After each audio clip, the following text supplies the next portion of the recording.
Hello, welcome to Naturally Mad. I'm Mads, and I am so pleased that you're here to join me today. I didn't really know what I wanted to come on and talk about, so I'm just gonna start talking because it's been a hot minute. But the thing I just kept thinking about before coming on was talking about how the trees breathe. And have you ever noticed the trees breathe? It's a funny concept that I was taught when I was 2. My mom was a big believer in fantasy and fairies, and I used to sit out in the front yard with her and watch the trees breathe. And, you know, growing up and having a good education now, and I guess I'm a nerd. I'm a huge nerd. So I really sought out science to see whether this stuff that my mom believed was real, you know, in later life. So I love that, you know, eventually over the course of like high school biology and into later years, having interest in nature and the horror movie, The Happening, like once that came out, I was like, what? Is this real? Are these things that can happen? The trees can like kill us all.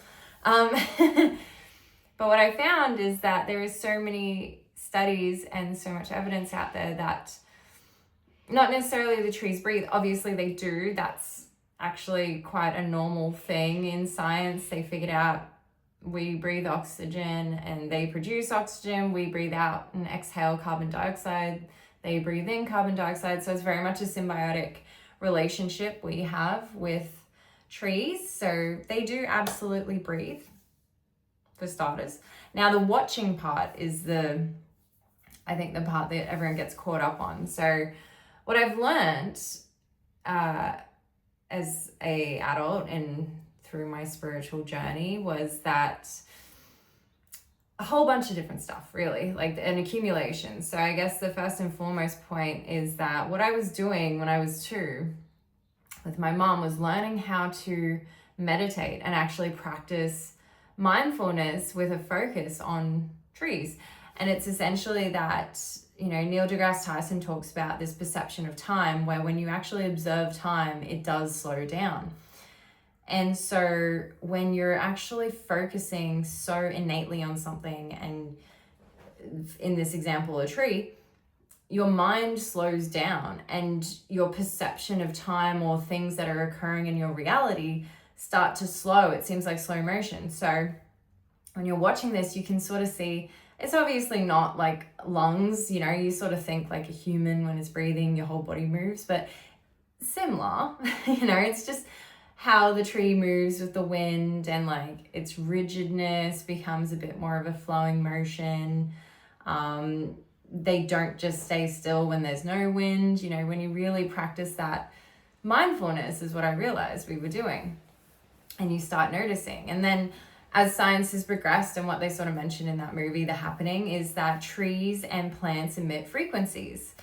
And this development in physics, quantum physics, and the transfer of energy between different, you know, physical beings in this reality is that it's mutually beneficial. So trees have been found to be one of the highest frequency emitters on Earth, you know, on our planet and our existence. And what that means is that trees have auras, or trees have an energetic field. An aura is just an energetic field. It's just a spiritual way of saying it. An energetic field is the fact that we as people are radio towers and we're emitting our vibe, our emotions, you know, through body language, yes, but it is also in this frequency of being around us. People can just sort of feel it, or you can feel like an eeriness or like an intuitive knowing that maybe you shouldn't be there, or this feels weird,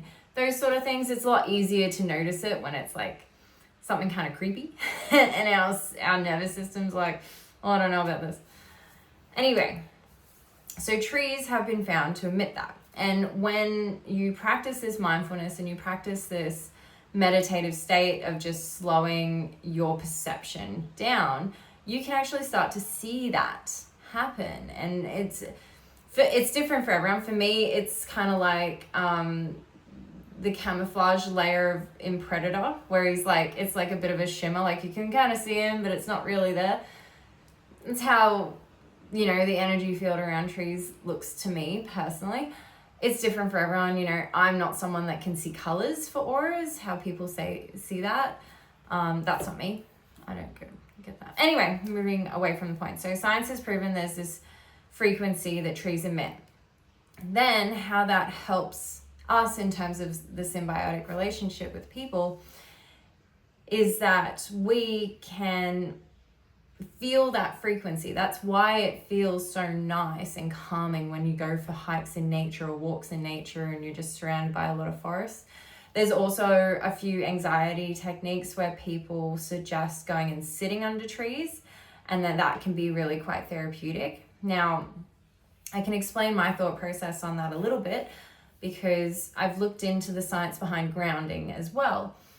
So with this knowing that trees emit a frequency, how grounding works is it's this transfer between our energetic field or our body and the electricity or biochemicals, in other words, ions, they're ions, that are part of our cells, actually transfer and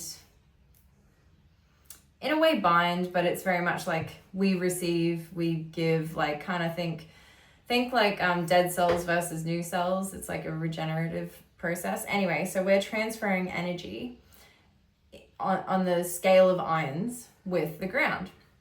And when you're anxious, you essentially have too much accumulation of energy. You sort of a bit jittery. You can tell you'll start to like shake or fidget. Like you've got too much energy. Your body is hyper processing energy to keep you safe because you're ready to run or fight. You're fight or flight. That's the whole point. So it's making extra energy. So when you go and sit under a tree, it is the same thing. You're exchanging that additional energy. You're putting it into the earth and the tree, where it then gives you back a sense of calm. This calming sort of energy is received. So I don't know, apparently someone out there needed to hear that because I just kept thinking about it. I was like, I do talk about the trees breathing a lot. I enjoy watching it. Obviously, think of it loosely. Like, again, it's not a lung. They don't have lungs. They breathe in their own way. It's probably a better perception to have on it. It breathes in its own way.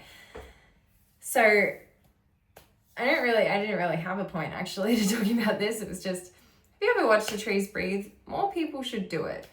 My kids, actually, I taught them that same thing. I really enjoyed it with my mom. It's definitely helped me as an adult because I can be bored. I can be by myself. I can just sit outside and watch my surroundings. I don't need to constantly have things going on. And for someone that's neurodivergent, I think that's so valuable. It's like the most valuable thing you can do because it's changing this perception of mindfulness, changing this perception of meditation into a focus and how to focus. So I'm so hyper-focused with my neurodivergence. I'm like hyper-focused. So I see every little detail and I see all these different things happening. I see every leaf moving, or I see little insects, and you start noticing other things, and you notice the relationships that trees have with other things, and you just start observing your reality and start noticing your reality in a much more natural pace and natural surrounding that has high frequencies that will give you a very thinking of like a frequency chart of emotions. So the high frequency emotions that we emit are love and bliss and happiness and joy, where you feel ecstatic, ecstasy, and you're like, oh man, this feels amazing. So trees naturally exist at that frequency. They're just always chilling. They're having a good time. They can't move.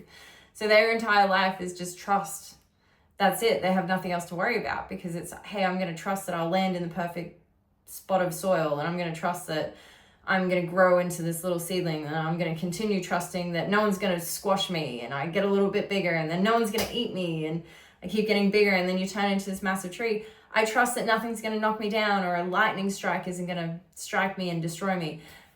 It's all just trust. This tree just can't do anything else. So they just naturally exist at this crazy high frequency. And being around that and absorbing that, and then also interacting through observation with it, you become that same frequency when you're existing in it. It's the same concept as like when people say you become most like the 6 people you spend all your time with. It's the same. It's just not a person, obviously. But with that, it's the vibe those people give off. It's their, you know, their morals, their beliefs, their teachings, how they learn things. And you're always taught to do or experience those people with discernment.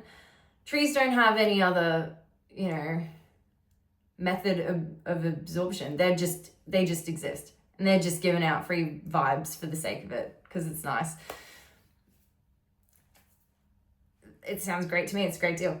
But anyway, I taught my kids that because I loved it. It was really beneficial. They are extremely neurodivergent.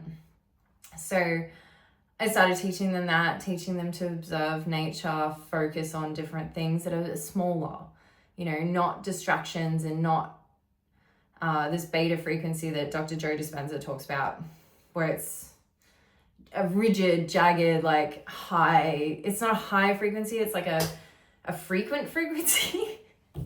I don't quite know what word to call it, but it's, yeah, very jarring, you know, and intrusive. And that's a lot of the frequencies we get from, we get from the news, or we get from radio, or, you know, and that's why we want to avoid it. That's why we force ourselves to be like, oh, what's happening in the world? Because I need to be a worldly person. I need to know what's happening, because that's how you're a good person. That's not true at all. It's not true at all. Like, you can be a good person and not want to torture yourself. You know, you can still hear about all these things through different methods. So then he talks about how there's alpha brainwaves through things that help you relax, so like TV, and essentially that's numbing your mind, you know. And for a neurodivergent person, usually that develops into depression, anxiety, other mental health issues, you know. So when there's a really healthy hyperfocal point that's available wherever you are, because it doesn't need to be a tree, it can be, I mean, plants are super helpful. I have lots of plants. Animals are the same, you know, they exist on such a simplistic frequency of, you know, depending on the animal. Maybe that's what people can sort of feel subconsciously. That's why we have favorites. Dogs are always loyal, so it's like love and loyalty and unconditional, and we love it, you know. And same with cats, you know. I'm not biased. I'm an animal person. Love them all. So yeah, maybe whoever is watching this needs to go and try sitting under a tree for a bit. I will admit, I am a tree hugger. In my moments of, you know, I'll have my spiraling moments, or I'm feeling a bit depressed or insecure about something. Girl, if you hug a tree, you will feel better. Like, I'm just gonna say it. I don't really care. If you don't believe me, if you've never tried it, you know, but it's all about the resonation and what aligns for you as your own being. I want to empower you to know that you are completely just and right and in control of your own life, because what's right for someone else may not be right for you. And that's perfectly, absolutely wonderful, you know. What else can I talk about? Trees. I just thought about the tree hugging thing, because like when I'm on a hike, I'll see like a really good tree and I'm like, oh man, that tree's giving off a good vibe. You just sort of touch it. I don't know, maybe people subconsciously probably notice that a bit more. You like end up touching trees when you're around them a lot and you're like, oh, that's a cool tree, and you kind of just touch it, or like, you know, we subconsciously do a lot more things with mindfulness than what we realize. And then we're constantly driving ourselves to be like, I gotta be more mindful, I gotta practice this stuff. You're kind of doing it a lot of the time on your own. It's just that our mind gets in the way and it gets so bossy. It gets so bossy and it's like telling us what to do all the time. And you're like, bro, just chill. Like, I touched a tree yesterday and I didn't even think about it until now, but I'm doing the thing. It's all right. Doing the thing. Anyway, I'm going to leave it there about my little rant about trees. Maybe that's what my podcast should be about. It's like my little things about my quirks. It's all about my quirks and how I see the world, because I see the world in such a magnificent, beautiful place. And honestly, it's got nothing to do with people. Like, I figured out how to sort of handle people for myself because I'm neurodivergent and, you know, I'm quite social, but it drains my battery. They've come up with a new word in psychology. It's called introverted. I'm an introvert, but I have a lot of traits of other things, so I still don't fit into the introvert thing. Comment if you resonate with that. You just don't fit in anywhere. Who cares? We're not meant to. They keep trying to box us into these things. All right, I'm going to leave it there. I'm going to talk about random stuff because I'm kind of just enjoying it. And I love you so much. Thank you for joining me. And I hope you have a wonderful day. I don't know. Oh, that was another thing in The Happening. The guy, the real weird dude, he's like such a weird dude in The Happening. And he has this whole farm and this greenhouse of all these plants, and he talks to them and plays music. Again, it's this frequency exchange. He talks to them. It's not about the words itself. It's about his intention, his tone, the vibe and frequency that he's giving off to these creatures. We think of them as creatures that are loving his fatherly, loving energy. They're like, hell yeah. They're not. I don't think they're going to kill us. They can't kill us. It'd be silly because they need us. But yeah, the other thing is music. He plays music for them. And again, it's the intention behind music, especially classical music. We all know that about babies and infants. With classical music, it helps their neural pathways grow and their brain develop in your stomach and then when they're born. But what it actually is because I've studied music in high school, and classical music was actually primarily written and had the intention of representing nature. So it actually originally was that nature inspired the artists to create these musical masterpieces where, you know, there's Moonlight Sonata, Beethoven's songs. Was it Mozart or Beethoven that did the Four Seasons? The Four Seasons literally is about the seasons, and it's about different animals' journeys through the seasons. So they took this inspiration and creativity from nature, so it kept the same intentional pace, let's say. It's a pace of nature, like with watching the trees. It's this very slow, sweet, calm pace. And classical music represents that through frequency. Literally, it is tones and vibrations of different instruments. So, of course, things growing are going to love it. That's why, you know, babies, it helps babies' growth, and that's scientifically proven. Same thing with plants. It helps their growth because it's just emitting really nice energy for the plant. It's a nice environment. That's all it is. It's a frequency in the environment. And so I can hear I'm always like, oh yeah, serial killers listen to classical music. And I obviously watched Silence of the Lambs too many times. But the thing with serial killers or like sociopaths is they do have very high functioning minds. So let's remove the choices that they made, because this podcast is all about improving our choices, making good choices, and who we want to be. Not talking about horror movies. I've been talking about horror movies a little bit in this. But it is still the same concept in like Silence of the Lambs. He's a very hyper-aware person. He's got a high-functioning mind. He's neurodivergent. He can see lots of different perspectives. And he likes classical music. That is why he's keeping himself in a high frequency. And I'm not going to talk much more on the other bits. I assume, you know, it's probably a high vibe thing with Anthony Hopkins consuming people as well, but I'm not willing to do or try any of that stuff. Obviously not. Obviously too much. Anyway, just to leave it on a bit of a laughable note. So weird. Give it a go, not that. Give it a go, looking at the trees and just, you know, having the deep breath. It's sort of going with the flow of like your environment. That's what it's meant to be. And I'm actually going to go do it now because it sounds really good. It sounds like a good vibe. I literally want to say, it sounds like a good vibe. I want to be amongst it. So I love you so much. Thank you for listening to my rant. Have a wonderful day. And I hope you just have the most high vibe day today. All right. Love you. Bye.